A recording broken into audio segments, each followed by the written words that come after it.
या बातमीचे प्रायोजक आहेत RK अर्थमूव्हर्स मंद्रुप।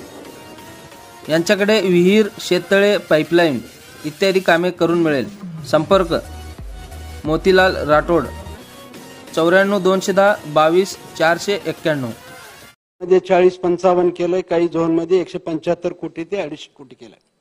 मी आपल्याला विचारू इच्छितो कारण सोलापूर जिल्ह्यातून मी येतोय।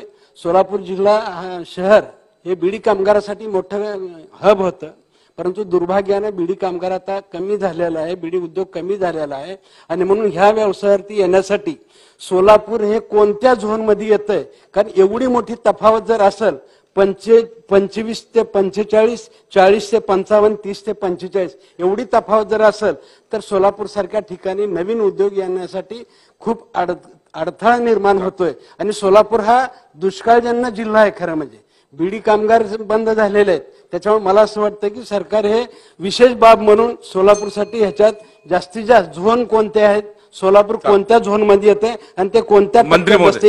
एक दुसरा प्रश्न महोदय, अध्यक्ष महोदय, यंत्रमागधारकासाठी अनुदान घोषित केलेलं आहे। विशेष करून महिलांच्यासाठी रोजगार देणाऱ्या प्रकल्पाला विशेष बाब म्हणून 5% अनुदान दिलेलं आहे। यंत्रमागधारकाला जसं आपण हे अनुदान जाहीर केलेलं आहे तसं गारमेंट व्यवसायात मोठ्या प्रमाणात महिला वर्ग काम करते आणि मला असं वाटतं की तिथं कमी पैसे लागतात आणि रोजगार मोठ्या प्रमाणात निर्माण होऊ शकतो। गारमेंट व्यवसाय सुद्धा ह्याच्याप्रमाणे गारमेंट व्यवसायाला समावेश करेल का आणि सोलापूरमध्ये टेक्निकल टेक्सटाईल पार्क निर्माण करणार का? 3 प्रश्न आहेत।